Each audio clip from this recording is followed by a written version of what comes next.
So a book is coming out that states that it was Joe's fault that Kamala didn't go on his podcast. I don't think the 2020 election was stolen, but I think it was rigged. Mm-hmm. How do you think it was rigged? Because the Hunter Biden laptop story was real as fuck. What happened on Joe's podcast? He came out and said something about the Harris, He came out this morning, or interview. The clip was released this morning. He basically exposed the Harris campaign as a liar, as though we didn't already know that. But so a book is coming out that states that it was Joe's fault that Kamala didn't go on his podcast. Joe basically came out and put the lie to that. The Harris campaign wanted to blame him for it not working out. Why? Why do they want to? Because they realized it was the biggest fuck up to not do the podcast. She should have been on your show. She should have been on Joe's podcast. She should have been everywhere instead of building $100,000 fake set for Call Her Daddy. Yeah. I mean, We invited her. We were talking to her people, and it could only be an hour. Then we had to discuss the topics first, and it just got to the point where I was like, look, why don't you just give me the outline and I'll do that interview? Because I don't care what you give me. I'll make it work. And then you know what I think it was? I think it was the Brett Baer interview, which honestly, to be honest with you, I didn't even think it was that bad. I mean, there's a couple parts, but I thought she handled it okay. And but after that, it was dead silence. We had Newsweek put something out. We had the Washington Post put something out, and it just turned into crickets. But I don't understand why it's so hard for her to answer simple questions. I don't understand why she has to do these endless word salads. Like, why is it so hard for you to be human? Just answer the question. You don't have to talk in endless circles. I just don't get it. And I know her. Like, when I talk to her, she's fine. But when she does these interviews, she becomes like a android. You know what I mean? Mm-hmm. It's like Shawn, you're talking to me like a real full-blooded person. Why can't she just be that? We don't want to rehearse. We don't want to caricature as president. We want a human being that we can relate to. Why do you think she can't? Do you think she's intimidated? Do you think? There are several explanations. Some people say that she's just not that intelligent. It could be. Maybe she can't think on her feet. Maybe she relies on,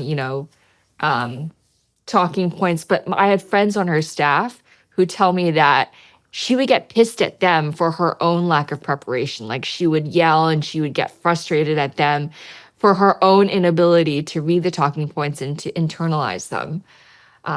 It's just, I don't know.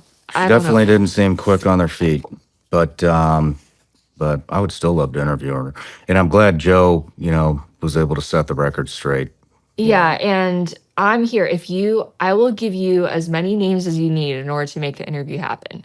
Because I know her staff, and she will see the request. It's just a matter of her willingness, because she's so afraid to fuck up. Yeah. What's she doing now? She's deciding whether to run for governor in 2026 or try again for 2028. And I had someone, I kid you not, call me at 3:30 a.m. this morning. Run for governor in California? Yeah. Oh, she didn't call me, but I have a mega donor. She's a co-founder of two-factor authorization. She called me at 3:30 a.m. this morning saying the Democratic Party is in shambles. Yes, we already knew that, but coming from the horse's mouth, it was very important. And she was saying how nobody, there's not a single person of importance in the Democratic Party thinks that Kamala Harris should run again. But Kamala Harris is in her cloud of delusion. She still might run again in 2028 for president. So right now, the choice is whether to run for California governor in 2026 or president in 2028. And let me tell you something that the press doesn't know about.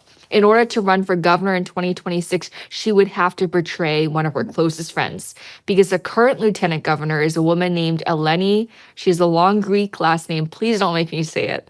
But she's the current lieutenant governor of California under Gavin Newsom. She is running for governor now. She's the current front runner. She's very close with Kamala. In fact, her cousin, Kristen Bertolina Faust, was Kamala Harris's finance chair. So for Kamala Harris to run for governor, she would have to stab her friend in the back.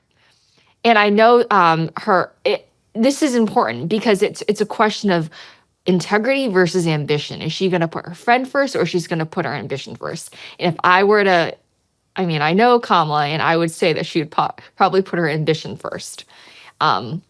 Friendship is collateral damage for her. Man, well, she'd probably be a shoo-in out in California. I don't know. I think honestly, after the fires, I think the fires were a game changer and showed even Democrats that the entire party is just a party of fuck. Like even liberals understand that now. There's been a complete mood shift across Hollywood, and I have donors across Hollywood, across finance. They are fed up. Wow. All right. Well, let's move in. We've got a couple things to cover first. So I have a Patreon account. There are top supporters. A lot of them have been with us since the very beginning.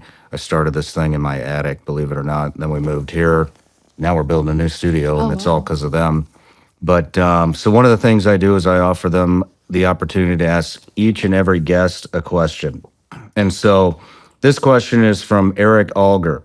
Lindy, you're a strong advocate for progressive policies and frequently appear in the mainstream media to push your message. Conservatives often argue that media landscape is overwhelmingly biased towards the left, silencing dissenting voices. Given your platform and reach, do you acknowledge that there is a media bias problem? And if not, how do you explain the censorship and suppression of conservative viewpoints on major platforms? I totally agree. Well, there's one element of that question that I'm gonna have to politely disagree with. I don't think I've never been an outright progressive. I'm progressive on the environment, but that's pretty much it. I want clean air and clean water, and I want to remind everybody that this is a fundamentally Republican issue, originated with Richard M. Nixon. He started the EPA.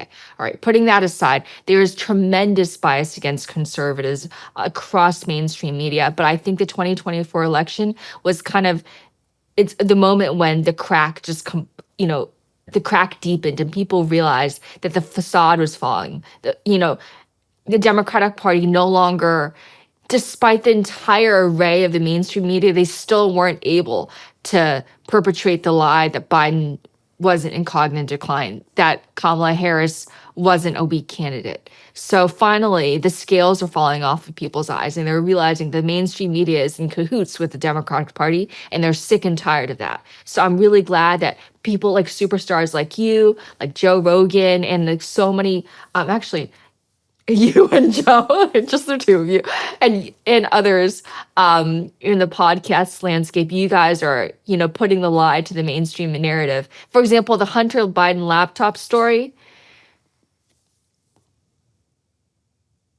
I'm here to be painfully honest, okay? I don't think the 2020 election was stolen, but I think it was rigged. Mm-hmm. How do you think it was rigged? Because the Hunter Biden laptop story was real as fuck. It was real. It wasn't Russian disinformation. The intelligence community lied, which is, I actually know Tulsi. I'll tell you why later, but she is right to question the conclusions of the intelligence community, because these are the same people who told us that the Hunter Biden laptop story was fake.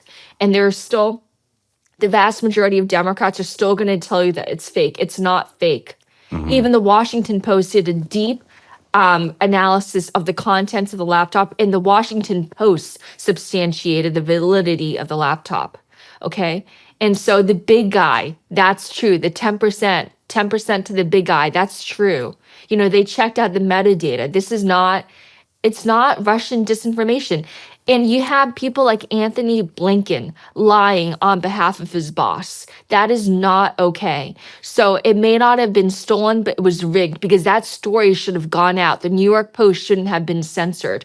People on social media, people on Facebook and Twitter at that time, they should have been able to spread that story. And I am sorry. I'm sorry. I'm going to apologize. Okay. I'm sorry that I bought into it. I know Joe. Okay. And a part of me is still I'm sorry if you think I'm nuts, but a part of me still is going to love him for the rest of my life because of the kindness that he's shown to me. But now I know he's corrupt. No matter where you're watching Shawn Ryan Show from, if you get anything out of this, please like, comment, subscribe, and most importantly, share this everywhere you possibly can. And If you're feeling extra generous, please leave us a review on Apple and Spotify podcasts.